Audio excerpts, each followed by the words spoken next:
مولانا صاحب زمونږ مشر یې مولانا صاحب رښتیا به وایي نن د جمعې ورځ تېره شوله په قامي مسله دې بحث کړی دی ته چې په دغه منبر ناسې د قام د ځوان او د قام د بچي دپاره دې خبره کړې ده حقوق العباد له دې څومره ټچ ورکړی دی تا زما پلار ته ویلي دي چې زما خور واده ده او هغه له ځمکه ورکول پکار دي ځکه چې هغه د غربت ژوند تېروي ویلي دي ورته زما ترور واده شوې ده تا زما پلار ته د جمعې په مانځه کې دا بیان کړی دی چې ظالمه ته چې په دې ځمکه باندې قابض یې او دا کم حصه چې ته خورې دا د چا د سره ده ویلي دي ورته نه دي ورته ویلي مولانا صاحب د خان صاحب د اړې نه او د ملک صاحب د اړې نه لږ راړخته شه خپله مزدوري کوه نر غږېږه نرې خبرې کوه او څوک دې نر شي تا ته دې وګوري ته چې کومه څوکۍ سنبالې او په کوم منبر باندې ناست دا ډېر مقدس ځای دی کلیواله تیم په ایمان وایا او ستا د ربابیان ملګري دي په ایمان وایي چې دې کال کې څومره جمعې تېرې شوې ته یوه جومات ته تللی د ابتدا نه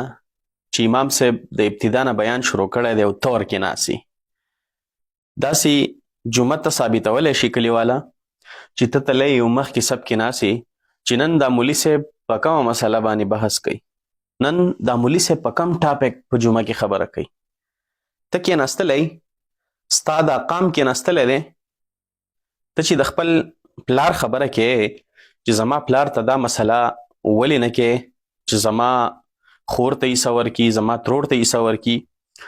نو دا وایم تا ته چې ستا دا پلار کله کېناستلی دی په دې جومات کې چېره دا مولي صاحب نن کومه خبره کوي دا مولي صاحب د کومې مسلې وضاحت کوي چې دا زه لږ واورم نو دا خو ستا د پلار غلطي ده چې جومات ته نه ځي او دا خو ستا غلطي ده چې ته د جمعې په ورځ مانځله نه راځې درس قرآن ته نه کښېنې تی په ایمان ووایه چې ستاسو په جومات کې درس قرآن کیږي ستاسو په جومات کې تفسیر کیږي ته یوه ورځ وښیه چې یاره زه د دې قرآن دې تفسیر ته کښېنمه ترجمې ته کښېنمه د دې مولانا صاحب دا چې کم لفظي ترجمه کوي دا تی زده کمه تفسیر تی زده کمه احادیث تی زده کمه کومه ورځ ته داسې تللی جومات ته پاتې شوه دا خبره چې مولي صاحب حقوق العباد دی نن بحث کړی دی حقوق العباد لري ټچ ورکړی دی الحمدلله حقوق العباد باندې مونږ بحث کوو او ټول علما یې کوي الحمدلله دې کې څه شک نشته دی خو چې څوک ناسي بیان ته د جمعې په ورځ یو ته او ستا سره نور قلقلا خان دلې ملګري دا د جمعې په ورځ چې کله دویم اذان شروع شي نو را روان شي دویم اذان چې شروع شي نو را روان شي نو بیا قلقل کیږي په لاره باندې او مانځه ته ځان نه ورسوي نو ته کله کېناستلی چې ته په مولي صاحب ګوته چوتې اعتراض کې چې یاره مولانا صاحب تا نن حقوق العباد له ټچ ورکړی دی زه تا ته وایم ته جومات کې کېناستلی ستا خو په جومات کې پته نه لګي او ستا د خبرو د انداز نه دا پته لګي چې ستا نه ښه د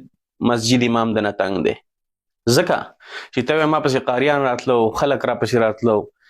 نور هم دې ډېرې خبرې په دې ویډیو کې ګلې دي بهرحال خو دوی چې کم دی د مولا ټچ نه یې ورکړی نو دیو باندې وخت نه تېرېږي په دیو باندې ساعت نه تېرېږي اوس دا چې کم دی مطلب ځان یو قسم لا مشهورول غواړي نو یې راشه د دې علماو د ګک ته ور ودانګه چې دا علماو دا مچۍ دا راګرمې شي په ما باندې او اوس په ما باندې بحث مباحثه شروع کړي الله تعالی دا کشران دا طالبان دا په تا باندې بحث مباحثه کوي انشاءالله تعالی او دا به تا سره کینیم خو زه دا خبره کوم بله چې ته د خان او د ملک او د نواب او د دې د دغه نه لږ راوځه نو چې حق خبره وکړي الحمدلله مونږ حق خبره کوو سچ خبره کوو نه د چا خورو نه د چا سکو او حق وینا کوو الحمدلله نه د خان پروا ساتو نه د ملک پروا ساتو نه د جاگیردار پروا ساتو نه د هیڅ چا پروا نه ساتو مونږ په چا باندې دا سور خرابو زمونږ خپل یو سور دی په چا باندې مونږ سور مور نه خرابو ها بهرحال نه ته جومات ته راځي نه ستا ربابیان راځي جومات ته او نه ستا والد صاحب راځي جومات ته چې د حقوق الله او د حقوق العباد خبرې ته غوږ کیدي نور په مسجدونو کې الحمدلله دا هر څه شروع دي